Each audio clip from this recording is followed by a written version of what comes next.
آقای دکتر عرض سلام و خسته نباشید دارم. ممنون از اینکه وقتتون رو به ما اختصاص دادید. Hello, Dr. Amir-Abdollahian. Thank you for accepting our request.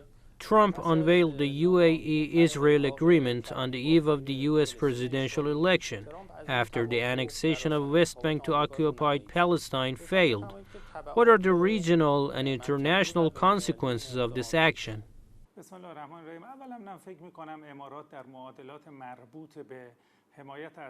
The UAE has had no role in the regional equations. Now its covert relations with the Zionist regime has become overt with its compromise with Israel, which will not have a significant impact on the Palestinian issue.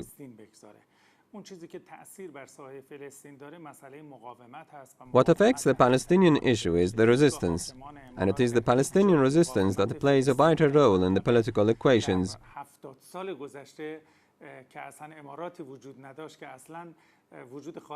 The rulers of the UAE have historically played no role in supporting the resistance and the Palestinian people.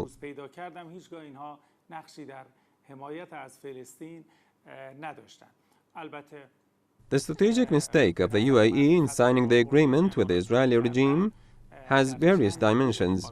First, Quds is the first Qibla of Muslims, and this compromise of the UAE is a betrayal of the Islamic Ummah.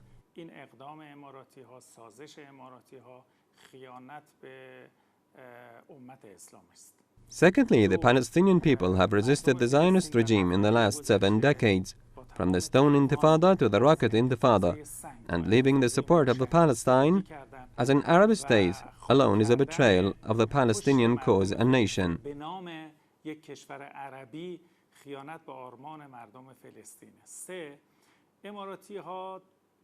Thirdly, the UAE, by their wrongdoing, opened the door of the region and the Persian Gulf waters to the fake Zionist regime, and by doing so, the UAE itself will severely suffer from the Zionists.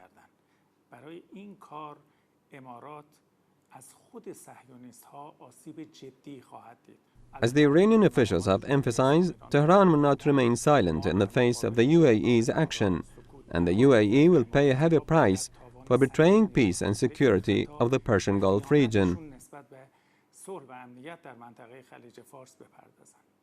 The United States has so far made various plans to resolve the issue of Palestine and bring peace to the West Asian region.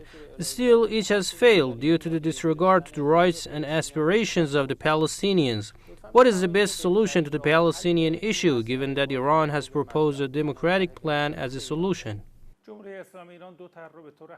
Iran has proposed 2 plans in this regard.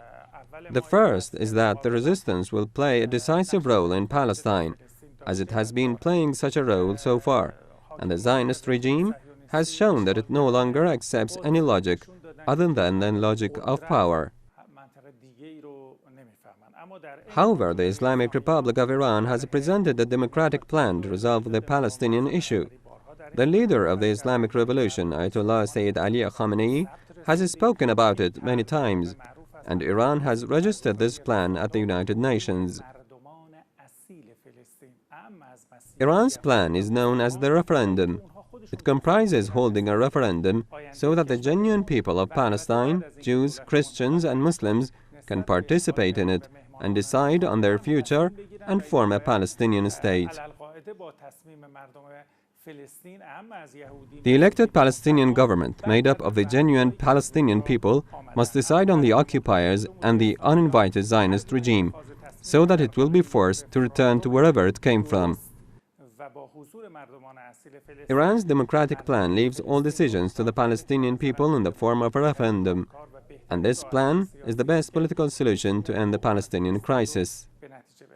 Considering the economic, media, and security presence of the Israelis in the UAE after signing the agreement with this country, what effect does this presence have on the security, political, and economic equations of the Persian Gulf region? There is no doubt that the compromise between the UAE and the Zionist regime and the economic, security, political, and diplomatic relations between the two sides will make the occupied territories more insecure. This compromise will also increase the Palestinians' outrage against the UAE and make the country insecure. After the U.S. resolution to extend an arms embargo against Iran failed at the UN Security Council, Donald Trump said the United States would soon activate the trigger mechanism. Given the historical isolation of the United States in the Security Council, is it legally possible for Washington to use the trigger mechanism? The United States and the White House, regardless of a Trump or some other president, has so far taken whatever action and hostility they want against the Islamic Republic of Iran. The ridiculous part of Donald Trump's actions is the part that he talks about the trigger mechanism that is part of an agreement under UN Security Council Resolution 2231, from which it withdrew a long time ago.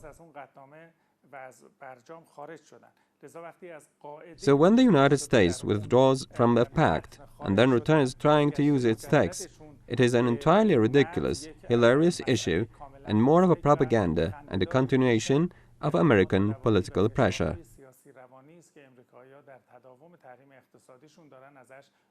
But indeed the Americans suffered a significant defeat at the UN Security Council, and the rift between the United States and some of its allies in the Security Council reflects the depth of American desperation in the face of the Iranian people. An explosion in the port of Beirut led to the resignation of the Lebanese government. What national and regional goals do specific individuals and groups pursue by creating turmoil in Lebanon? This is while there seems to be a connection between the explosion, the continuation of the protests, and the eventual resignation of the Lebanese government.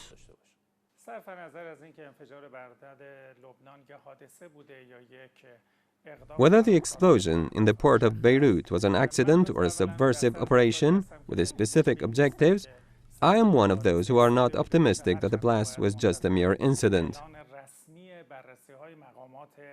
While we have to wait for the official announcement of the results of the Lebanese authorities' investigation into the incident in the port of Beirut, what happened can be examined from this perspective: which sides benefit from the explosion? The Americans have always wanted Lebanon not to have a government, and it has sought a change of government, a change of parliament, a change in the rules of the game, and the disarmament of the Lebanese Hezbollah.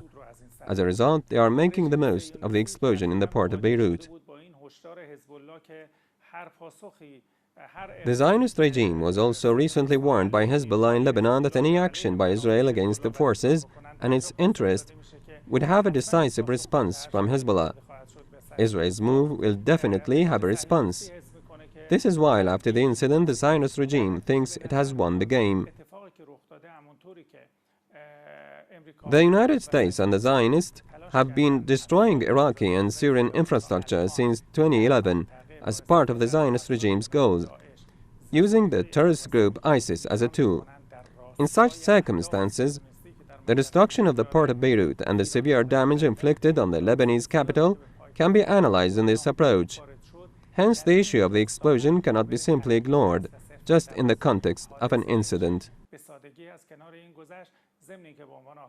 Also, it should not be forgotten that the developments in the region are completely interconnected, and it is not possible to examine the events in each of the political units separately. We must look at them as a complete package. But the important point is that the axis of resistance in the region is the main actor, and it has the most influence. The axis of resistance in Lebanon, Syria, and the region, Hezbollah, the Hamas movement, and the Islamic Jihad movement, say the final word, and a mere plan of compromise between the UAE and the Zionist regime cannot diminish the greatness of the axis of resistance in the region. آقای دکتر خیلی ممنون از اینکه وقتتون رو به ما اختصاص دادید. تشکر میکنم.